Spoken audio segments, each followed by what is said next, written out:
పార్లమెంటులో నిండు సభలో అమిత్ షా గారు సాక్షాత్తు హోమ్ అఫేర్స్ మినిస్టర్ అంబేద్కర్ గారి గురించి ఎంత హేళన చేసి మాట్లాడారో చూశాం. టీవీలో ఒకసారి ప్లే చేస్తాం. लेते तो 7 जन्मों तक स्वर्ग मिल जाता। तो अच्छी बात है। मान्यवर अभी एक फैशन होगा, अभी एक फैशन होगा है आम्बेडकर आम्बेडकर आम्बेडकर आम्बेडकर आम्बेडकर आम्बेडकर। इतना नाम अगर भगवान का लेते तो 7 जन्मों तक स्वर्ग मिल जाता। तो अच्छी बात है। मान्यवर अभी एक फैशन होगा, अभी एक फैशन होगा है आम्बेडकर आम्बेडकर आम्बेडकर आम्बेडकर आम्बेडकर आम्बेडकर। इतना नाम अगर भगवान का लेते तो 7 जन्मों तक स्वर्ग मिल जाता। तो अच्छी बात है। मान्यवर अभी एक फैशन होगा, గమనించాలి. अभी అంబేద్కర్ అంబేద్కర్ అంబేద్కర్ అని మాట్లాడడం ఫ్యాషన్ అయిపోయింది అని అమిత్ షా గారు స్వయంగా అంటం జరిగింది. దానికి అందరూ బీజేపీ ఎంపీలందరూ నవ్వటం జరిగింది. ఇది అంబేద్కర్ గారిని హేళన చేయడం కాకపోతే ఏమిటి అని కాంగ్రెస్ పార్టీ ప్రశ్నిస్తుంది. అంబేద్కర్ గారి గురించి మాట్లాడితేనే మీకు అంత తట్టుకోలేకపోతున్నారే. కాంగ్రెస్ పార్టీ అంబేద్కర్ గారి జపం చేస్తుంది అన్నట్టు మీరు మాట్లాడుతున్నారే.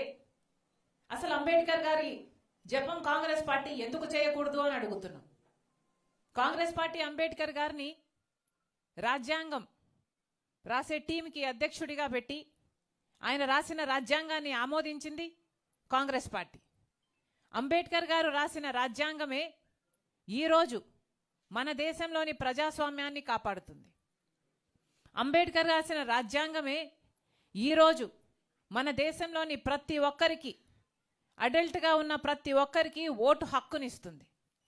అంబేద్కర్ గారు రాసిన రాజ్యాంగమే ఈరోజు ఇన్ని భిన్న మతాలు, కులాలు, భాషలు ఉన్న భారతదేశాన్ని ఒక్కటిగా ఉంచేది ఆ రాజ్యాంగమే.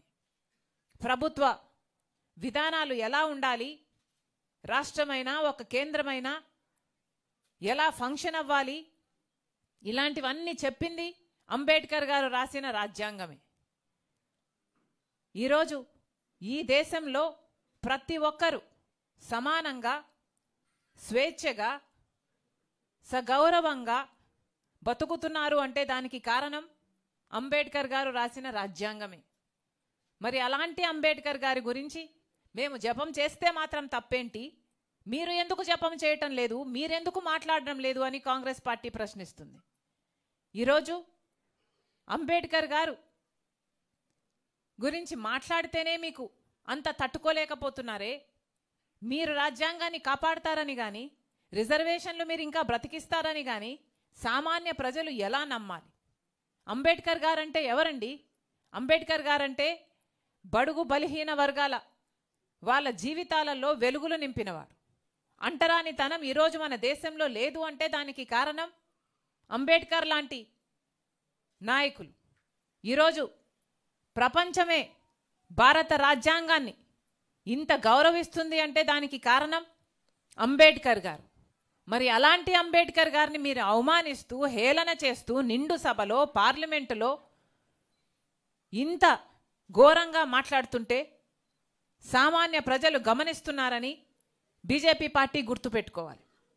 బీజేపీ పార్టీ ఇంత హేళన చేస్తుంటే రాష్ట్రానికి చెందిన అధికారంలో ఉన్న చంద్రబాబు గారి పార్టీ టీడీపీ కానీ, జనసేన కానీ, అంతకుముందు అధికారంలో ఉన్న వైసీపీ పార్టీ కానీ ఒక్కరైనా మాట్లాడారా అండి? ఒక్కరైనా గొంతెత్తారా? మన రాష్ట్రంలో దళితులు లేరా? మన రాష్ట్రంలో ఎస్సీలు లేరా? మన రాష్ట్రంలో బీసీలు లేరా? వాళ్ళు ఓట్లేస్తే కదా వీళ్ళు అధికారంలోకి వచ్చింది. అలాంటి రాజ్యాంగాన్ని మారుస్తామని, వాళ్ళ రిజర్వేషన్లు తీసేస్తామని అంబేద్కర్ గారిని హేళన చేస్తూ నిండు సభలో హోంమంత్రిగా ఉన్న వ్యక్తే మాట్లాడుతున్నా ఒక్క మాట కూడా మాట్లాడలేదు మన ఎంపీలు, అటు లోక్సభలో అయినా అటు రాజ్యసభలోనైనా. మరి ఇది అన్యాయం కాకపోతే ఏమిటి అని అడుగుతున్నాం.